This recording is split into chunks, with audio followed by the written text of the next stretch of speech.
Hello friends, स्वागत है आपका हमारे चैनल सफलता का अड्डा पर। और आज है 26 अप्रैल 2020। आइए देखते हैं आज की करंट अफेयर्स का हमारा पहला क्वेश्चन क्या होगा। तो आज का हमारा पहला क्वेश्चन है, इन हाउस सुविधा के साथ वर्चुअल कोर्ट वाला पहला राज्य कौन बना है। तो इन हाउस सुविधा के साथ वर्चुअल कोर्ट वाला पहला राज्य कौन बना है। तो पहला राज्य बन गया है उत्तर प्रदेश। लेकिन ये जानिएगा वर्चुअल कोर्ट क्या है। उत्तर प्रदेश का जो हाई कोर्ट है, उच्च न्यायालय है, वो है इलाहाबाद में। तो अभी हाल ही में इलाहाबाद उच्च न्यायालय ने आदेश दिया था कि सभी जितने भी कोर्ट हैं, जो जनपद न्यायालय हैं यानी कि जो डिस्ट्रिक्ट कोर्ट हैं, उनके अंदर जो सुनवाई होगी, जो कार्रवाई होगी, वो वीडियो कॉन्फ्रेंसिंग के माध्यम से होगी। तो वही वीडियो कॉन्फ्रेंसिंग की जो सुविधा इन कोर्ट के अंदर मुहैया कराई गई है, उपलब्ध कराई गई है, उसी के माध्यम से इनको वर्चुअल कोर्ट कहा गया है। ठीक है, इस बात को आपको याद रखना है। वही ये वर्चुअल कोर्ट सिस्टम है।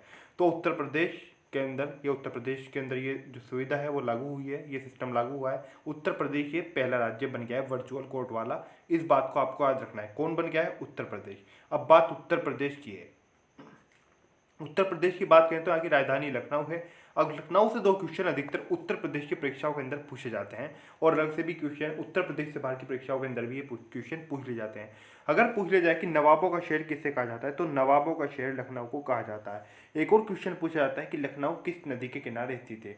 तो लखनऊ गोमती नदी के किनारे स्थित है। इस बात को आपको याद रखना है। उत्तर प्रदेश के बारे में और अगर बात करें कि यहाँ के जो मुख्यमंत्री हैं वो कौन है, उत्तर प्रदेश के जो मुख्यमंत्री हैं वो हैं योगी आदित्यनाथ। कौन है? योगी आदित्यनाथ। बीजेपी की सरकार है, यानी कि भारतीय जनता पार्टी की उत्तर प्रदेश में। अगर बात की जाए कि यहाँ के राज्यपाल कौन है, तो आनंदीबेन पटेल हैं यहाँ की राज्यपाल हैं। कहाँ की राज्यपाल? उत्तर प्रदेश की। अगर बात की जाए उत्तर प्रदेश का राष्ट्रीय वृक्ष क्या है, तो अशोक यहाँ का राष्ट्रीय वृक्ष है, और राष्ट्रीय पुष्प यहाँ का पलाश। और अगर बात की जाए कि राष्ट्रीय पक्षी क्या है, तो सारस या कोच यहाँ का राष्ट्रीय पक्षी है। और अगर पूछा जाए कि बारहसिंगा क्या है, तो बारहसिंगा यहाँ का राष्ट्रीय पशु है। कहाँ का? उत्तर प्रदेश का। अगर बात करें जिलों की संख्या कितनी है, तो 75 है, और लोकसभा सीटों की संख्या उत्तर प्रदेश में 80 है। देश के अंदर सबसे ज़्यादा लोकसभा सीटों वाला राज्य उत्तर प्रदेश ही है। इस बात को आपको याद रखना है। आगे बढ़ते हैं, देखते हैं अगला क्वेश्चन क्या है। तो अगला क्वेश्चन है हमारा, विश्व मलेरिया दिवस कब मनाया जाता है। तो विश्व मलेरिया दिवस ये कब मनाया जाता है? प्रत्येक वर्ष 25 अप्रैल को विश्व मलेरिया दिवस मनाया जाता है। और विश्व मलेरिया दिवस की बात आई है तो मलेरिया से एक और क्वेश्चन मेरा याद आया, वो आपको बताता चलूँ मैं। आप मलेरिया की अगर बात है तो भारत का जो लक्ष्य रखा गया है कि मलेरिया को हम जड़ से खत्म कर देंगे, तो वो 2030 तक रखा गया है। आगे बढ़ते हैं, देखते हैं अगला क्वेश्चन क्या है। अगला क्वेश्चन है हमारा, हिमाचल प्रदेश राज्य सड़क परिवर्तन परियोजना के लिए 585 करोड़ रुपए की मंजूरी किसने दी है। हिमाचल प्रदेश सड़क राज्य परिवर्तन परियोजना, यानी कि यहाँ पर जो उनकी अलग से परियोजना है उसके लिए 585 करोड़ रुपए की मंजूरी किसने दी है? ये दी है वर्ल्ड बैंक ने। किसने दी है? वर्ल्ड बैंक ने ये मंजूरी दी है। इस बात को आपको याद रखना है, यानी कि विश्व बैंक के द्वारा ये मंजूरी दी गई है। कुछ समय पूर्व हिमाचल प्रदेश और वर्ल्ड बैंक के मध्य ये समझौता भी हुआ था। ठीक है, आगे बढ़ते हैं, देखते हैं अगला क्वेश्चन क्या है। अगला क्वेश्चन है हमारा, किस राज्य सरकार ने 30 अप्रैल को खोंगजोम दिवस मनाया है। तो खोंगजोम दिवस मनाया है 30 अप्रैल को, और 30 अप्रैल को मनाया जाता है ये मणिपुर के द्वारा। किसके द्वारा? मणिपुर राज्य के द्वारा 30 अप्रैल को खोंगजोम दिवस मनाया जाता है। ये खोंगजोम दिवस क्या है इसके बारे में भी जानेंगे, लेकिन उससे पहले थोड़ा सा मणिपुर के बारे में जानते हैं। मणिपुर की बात करें तो राजधानी यहाँ की इम्फाल है, और एन वीरेन सिंह यहाँ के मुख्यमंत्री हैं, और नजमा हेपतुल्ला हैं यहाँ की राज्यपाल। कहाँ की राज्यपाल है? मणिपुर की राज्यपाल। एन वीरेन सिंह है यहाँ के मुख्यमंत्री।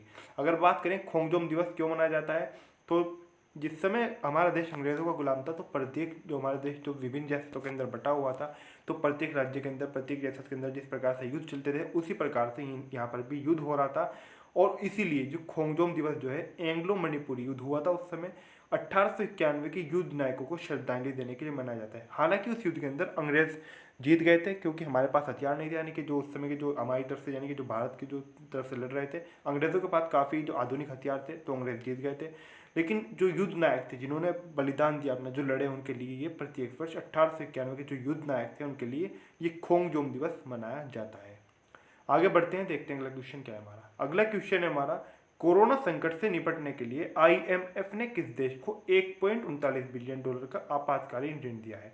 तो आईएमएफ ने ऋण दिया है, किसको दिया है? ये दिया है पाकिस्तान को। कौन से देश को दिया है? पाकिस्तान को आपातकालीन ऋण दिया है। ठीक है, इस बात को आपको याद रखना है। बात पाकिस्तान की करें तो यहाँ के प्रधानमंत्री इमरान खान है, और बात करें यहाँ की राजधानी क्या है, तो इस्लामाबाद पाकिस्तान की राजधानी है। आगे बढ़ते हैं, देखते हैं अगला क्वेश्चन क्या है। अगला क्वेश्चन है हमारा, विश्व टीकाकरण सप्ताह कब मनाया जाता है। तो विश्व टीकाकरण सप्ताह मनाया जाता है प्रत्येक वर्ष 24 से 23 अप्रैल। कब मनाया जाता है? 24 से 23 अप्रैल विश्व टीकाकरण सप्ताह मनाया जाता है।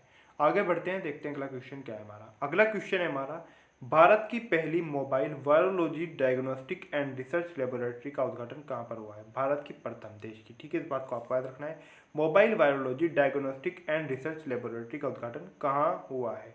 तो ये हुआ है हैदराबाद शहर में। कहाँ पर हुआ है? हैदराबाद शहर में हुआ है। आगे बढ़ते हैं, देखते हैं अगला क्वेश्चन क्या है हमारा।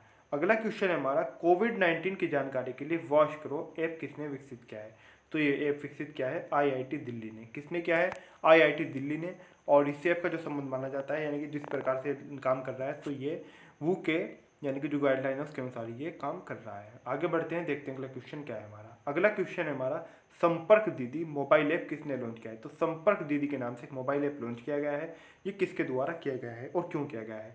तो ये उत्तराखंड के द्वारा संपर्क दीदी मोबाइल ऐप लॉन्च किया गया है। यानी कि जो स्टूडेंट है, लॉकडाउन चल रहा है पूरे देश के अंदर, तो अपनी ऑनलाइन पढ़ाई करने के लिए, ताकि अपने टीचर से संपर्क कर सकें, उसके लिए ये संपर्क दीदी के नाम से मोबाइल ऐप लॉन्च किया गया है उत्तराखंड के अंदर, ताकि जो बच्चे हैं उनकी ऑनलाइन जो शिक्षा है, यानी कि वो बाधित न ऑनलाइन तरीके से वे पढ़ते रहें। बात उत्तराखंड की है तो यहाँ की राजधानी देहरादून है। और अगर बात करें मुख्यमंत्री की, तो यहाँ के मुख्यमंत्री हैं त्रिवेंद्र सिंह रावत। और अगर बात करें राज्यपाल की, राज्यपाल कौन है? तो राज्यपाल हैं यहाँ की बेबी रानी मौर्य। बेबी रानी मौर्य राज्यपाल हैं, त्रिवेंद्र सिंह रावत मुख्यमंत्री हैं, और देहरादून यहाँ की राजधानी है। उत्तराखंड के बारे में बता दें आपको, यहाँ पर भी कुछ दिनों पूर्व यहाँ के मुख्यमंत्री ने घोषणा की थी कि यहाँ पर भी ग्रीष्म और शीत अलग अलग तरीके से राजधानी हुआ करेंगी। तो इन्होंने अपनी एक और जगह खोजी है उत्तराखंड के अंदर ही, अब यहाँ की एक और राजधानी हुआ करेगी। अभी उसकी घोषणा हुई है, अभी वो राजधानी बनी नहीं है, तो उसको गर्मियों के अंदर यहाँ की राजधानी बनाया जाएगा, उत्तराखंड की राजधानी। ठीक है, उत्तराखंड के बारे में थोड़ा सा अगर आपको और बताएं, तो उत्तराखंड राज्य जो है वर्ष 2000 के अंदर उत्तर प्रदेश से विभाजित करके अलग से नया राज्य बनाया गया था। आगे बढ़ते हैं, देखते हैं अगला क्वेश्चन क्या है हमारा। अगला क्वेश्चन है हमारा, एम कोविड-19 मोबाइल ऐप किसने लॉन्च किया है? तो एम कोविड-19 मोबाइल ऐप किसने लॉन्च किया है? ये लॉन्च किया गया है मिजोरम के द्वारा। किसके द्वारा किया गया है? मिजोरम के द्वारा एम कोविड-19 ऐप लॉन्च किया गया है। बात मिजोरम की करें तो राजधानी यहाँ की आइजोल है, और मुख्यमंत्री हैं जोराम थंगा। और अगर बात करें राज्यपाल कौन है, तो पीएस श्रीधरन पिल्लई यहाँ के राज्यपाल हैं। कौन है राज्यपाल? पीएस श्रीधरन पिल्लई। जोराम थंगा यहाँ के मुख्यमंत्री हैं। आइजोल मिजोरम की राजधानी है। आज की हमारी करंट अफेयर्स जो है वहीं पे समाप्त होती है। आपको वीडियो कैसा लगा प्लीज़ कमेंट करके ज़रूर बताइएगा। वीडियो अच्छा लगा तो प्लीज़ लाइक और शेयर करना बिल्कुल भी ना भूलें। और अभी तक आपने हमारे चैनल सफलता का अड्डा सब्सक्राइब नहीं किया है तो प्लीज़ ज़रूर सब्सक्राइब कर लें, ताकि आपको आने वाली हर नई वीडियो का नोटिफिकेशन मिलता रहे।